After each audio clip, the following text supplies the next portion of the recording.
पटेल साहब, पूरे दुनिया पे संकट आया है ग्लोबल वार्मिंग का। 2015 में पेरिस एग्रीमेंट में क्या कहा गया है कि कोल बेस्ड थर्मल जब तक दुनिया के बंद नहीं होंगे तब तक मानव जाति बचेंगी नहीं। आप तो बिजनेस की बात कर रहे हो, लेकिन अब जीने की बात करूंगा मैं 2 minute. IPCC inter governmental panel on climate change 198 देश के साइंटिस्ट, 198 देश के साइंटिस्ट 1988 से 4000 पन्ने की रिपोर्ट लिखी है। वो 4000 पन्ने की रिपोर्ट में बोला है कि 2050 में भारत के 12 शहर समंदर निगलने वाला है, आने वाला है। 12 शहर अगर हिंदुस्तान के, भारत के अगर समंदर में डूबने वाले हैं तो तुम में क्या बचने वाले हैं क्या? 2050 के बाद क्या होगा? परसों में एक न्यूज पढ़ा, न्यूज क्या थी? बंबई में शेर दिखा, न्यूज थी बंबई में शेर दिखा। वो न्यूज पढ़ते बराबर मेरे मन में क्या आया? 100 साल के बाद यही पेपर वाला जिंदा अगर रहेगा, ये न्यूज एडिटर जिंदा रहेगा और ये पढ़ने वाला जिंदा रहेगा तो पेपर में क्या छप के आएगा? बंबई में आदमी दिखा, मानव दिखा। जैसा आज शेर की अवस्था है ना, वैसा मानव की अवस्था होने वाली है। क्यों? ग्लोबल वार्मिंग की वजह से। और ग्लोबल वार्मिंग का पहला आइटम क्या है? कोयला जलाने से। कोयला यानी कोल जमीन में का, जमीन के पेट में कोयले के माध्यम से CO2 सोया हुआ है और ये CO2 जो सोया हुआ है जमीन के पेट में, उसको निकाल के पृथ्वी पे फेंकना, ये मानव जाति के लिए बहुत बेकार है। आज मैं आपको 2 लाइन से बताना चाहता हूं। एक, हमको बर्बाद किसने किया? मानव जाति को किसने बर्बाद किया? मानव जाति को बर्बाद किया इंजन ने। इंजन का जब जन्म कब हुआ? 1750 में। कहा होगा? ग्लासगो में। जिस दिन पहला इंजन पृथ्वी पे अस्तित्व में आया उस दिन 280 ppm कार्बन कॉन्सेंट्रेशन था हवा में। आज 422 ppm हो गए हैं। 350 ppm कार्बन कॉन्सेंट्रेशन है तो पृथ्वी पे जीव जंतु सुरक्षित है। और 450 जिस दिन हुआ उस दिन मानव को पृथ्वी पे रहना दुश्वार होगा, नामुमकिन होगा। कितना ppm बढ़ना रहेगा? 28 ppm। कितने साल रहेंगे? 28 ppm। 28 साल रहेंगे और 28 ppm रहेगा। तुमको मुझे उठना है। मैं आपको सिर्फ एक विनती करना चाहता हूं आपकी इंडस्ट्री बोल के, आज से कोयला जलाना बंद करो। कोयला जलाना बंद करे तो फिर क्या करेंगे? बायोमास जलाओ। बायोमास में क्या आता बाकी छोड़ दो, लेकिन अब बांबू बायोमास में 15 दिन में आने वाला है। बांबू क्यों बोल रहा हूं मैं? ये कपास का जो बचा हुआ हिस्सा होता है, कपास का, मक्के का, गेहूं का, ज्वारी का, सोयाबीन का, ये सारे से पैलेट्स बनते और वो पैलेट्स यूज हो रहे बॉयलर में। उसकी कैलोरीफिक वैल्यू 2200 है, लेकिन कोयले की कैलोरीफिक वैल्यू 4000 है। बांबू की कैलोरीफिक वैल्यू भी 4000 है। 1 किलो कोयला जलाए या 1 किलो बांबू बांस जलाए, बिजली तो उतनी ही बनती है। इसलिए अब हम कोयला जलाना बंद करेंगे और बांस जलाना शुरू करेंगे। नंबर 1। नंबर 2, 2-3 लाइन बोल के मैं मेरा स्पीच खत्म करता हूं। मैं आपको एक विनती करता हूं कि तुम भी मानव है और मैं भी मानव हूं। मानव क्या करता है? मानव ऑक्सीजन खाता है, कार्बन छोड़ता है। झाड़ क्या करता है? कार्बन खाता है, ऑक्सीजन छोड़ता है। क्या पटेल साहब कमाल है? कमाल कैसी है? देखो मतलानी जी आदमी के साथ में भगवान ने झाड़ को पैदा किया। जो झाड़ छोड़ता है वो आदमी खाता है, जो आदमी छोड़ता है वो झाड़ खाता है। इसलिए 4,500 करोड़ साल से पृथ्वी पे मानव जीवित है। अब झाड़ की संख्या कितनी है अगर वो देखेंगे तो मैं जिस डिस्ट्रिक्ट से आता हूं, लातूर डिस्ट्रिक्ट से, 0.5% फॉरेस्ट है। 33% फॉरेस्ट होना चाहिए, फॉरेस्ट है 0.5%। क्या आदमी जी पाएगा? आदमी जी नहीं पाएगा। इसलिए हमको 3 चीजें करना जरूरी है। पहला काम क्या है? पहला कोयला जलाना बंद करना पड़ेगा, दूसरा डीजल और पेट्रोल जलाना बंद करेगा। क्यों? तो अभी हम नितिन गडकरी जी को सुनने वाले हैं। गडकरी जी बोल रहे 5 साल में मैं डीजल और पेट्रोल पंप देश में चलने नहीं दूंगा। यानी डीजल मिलने वाला नहीं, ना पेट्रोल मिलने वाला नहीं, तो अब घूमोगे कैसे? तो घूमने के लिए इथेनॉल आने वाला है। गडकरी जी ने कहा कि हम फ्लैक्स इंजन ला रहे, डीजल की गाड़ी में पेट्रोल नहीं चलता, पेट्रोल की गाड़ी में डीजल नहीं चलता। गडकरी जी मेरे गांव आए थे, 5.5 घंटे थे। गडकरी जी बोले वो पाशा पटेल अब मैं एक नया इंजन ला रहा हूं। बोले वो बोले कैसा इंजन है साहब? तो बोले डीजल डालो के पेट्रोल डालो, गाड़ी चलेगी, डबल दो की जरूरत नहीं है।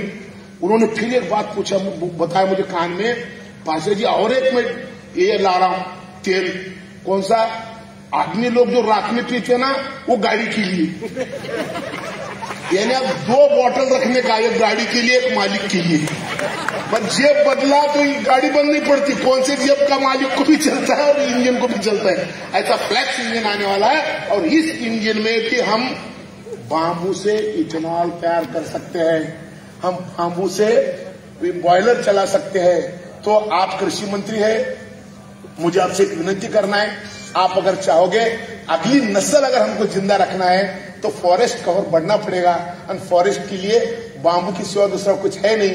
अगर आप ये MNREGA national guarantee scheme, Mahatma Gandhi national guarantee scheme के तहत हम महाराष्ट्र में 1 हेक्टर बांस लगाने वाले को 6 लाख रुपए सब्सिडी दे रहे हैं। आप क्या दे रहे मुझे नहीं पता, लेकिन आप अपनी दोस्ती हो गई। तो मैं हमारे पास क्या चल रहा है तुमको बताऊंगा, तुम्हारे पास क्या चल रहा है मुझे बताओ आप। और हम दो पटेल मिलके बीच में सलावट साहब को भी लेंगे, बराबर है? क्यों? तो वो भी रहना चाहिए। पानी नहीं रहा तो हम क्या करेंगे?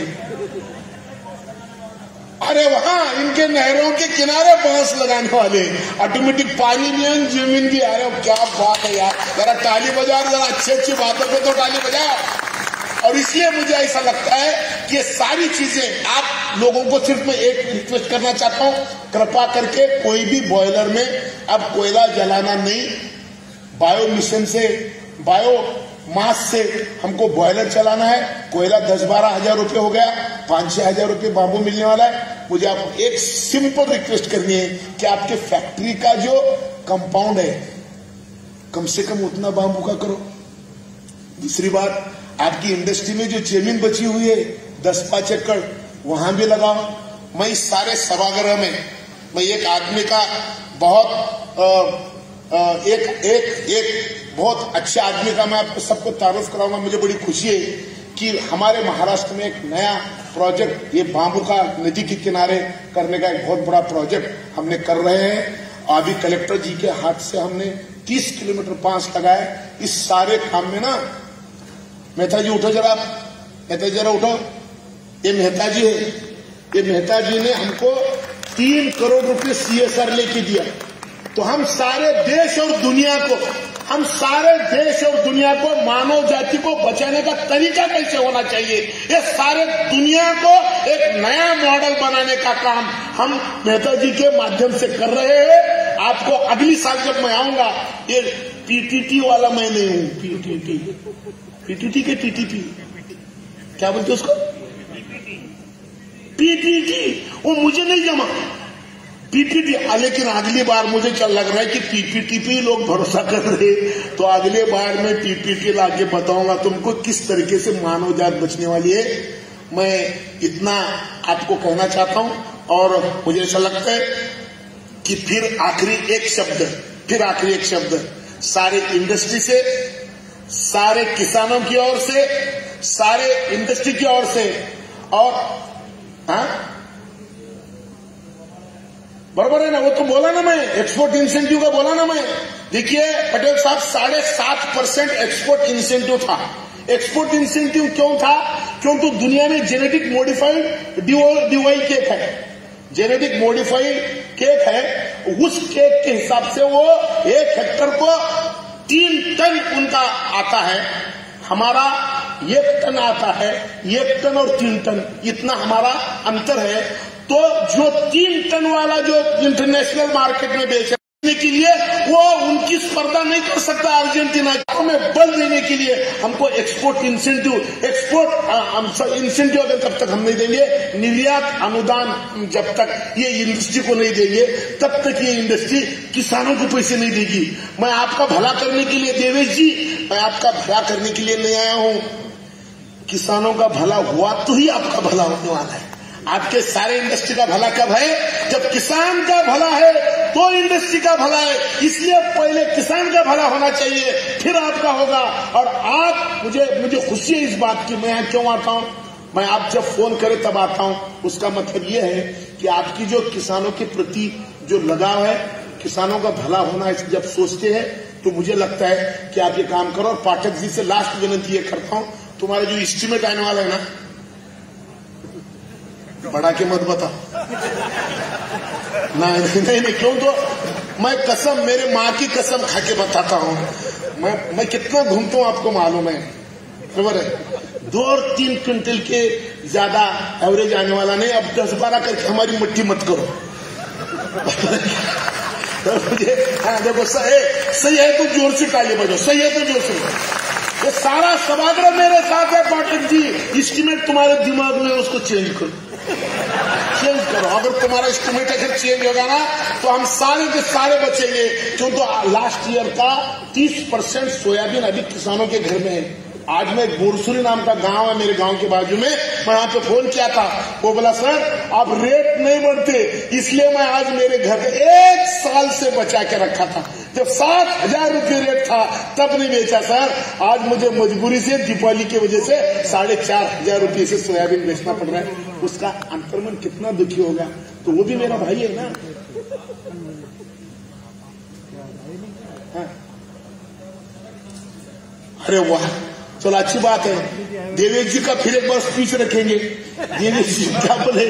देवेश जी बोले कि एक्सपोर्ट इंसेंटिव में जो पैसा मिलेगा और इंपोर्ट ड्यूटी सब किसानों को देंगे। देना ही पड़ेगा, नहीं तो अगली साल तुम्हारी चिमनी सिलगेगी ना।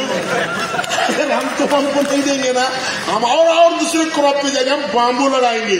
हमको क्या है, 20,000 रुपये सोयाबीन में मिल रहे, बांस में 2 लाख रुपये मिल रहे। मैं तो किसानों जाऊं मालूम।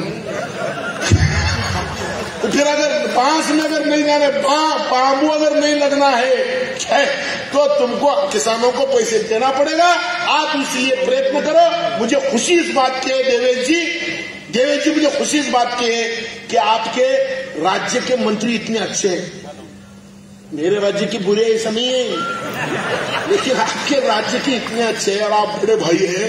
तो ये बड़े भाई को साथ लेके हम किसानों का अवश्य फायदा होगा, ऐसा करेंगे। और दिवाली किसानों की भी अच्छी होगी। जैसा कि तेल खाने वालों की दिवाली अच्छी है, उसी तरीके से तेल बनाने वालों की भी दिवाली अच्छी करने का काम हम इस मंच पे बैठे हुए सारे मिलकर करेंगे। इतना कहते हुए, और पटेल साहब ने जिस तरीके से, तो मंत्री कैसे रहते मालूम है क्या? मंत्री बोलते देखता हूं, सोचता हूं, इसका कुर्सी जाता लेकिन वो सोचता नहीं। मगर ये पीस अलग है। ये सच में कसम, मां कसम, मुझे बहुत अच्छा लगा। एक बार जोर से एक बार, ये मंत्रीगण अगर जिस तरीके से आप सोच रहे हैं, ये अगर सोचेंगे तो मैं तुमको 15 दिन के अंदर रिजल्ट बताऊंगा। उस रिजल्ट सुनने के लिए आप तैयार हो। इतना ही कहते हुए यहीं रुकना पसंद करूंगा। जय हिंद, जय। Thank you so very much, sir. It is indeed always a pleasure to listen to you.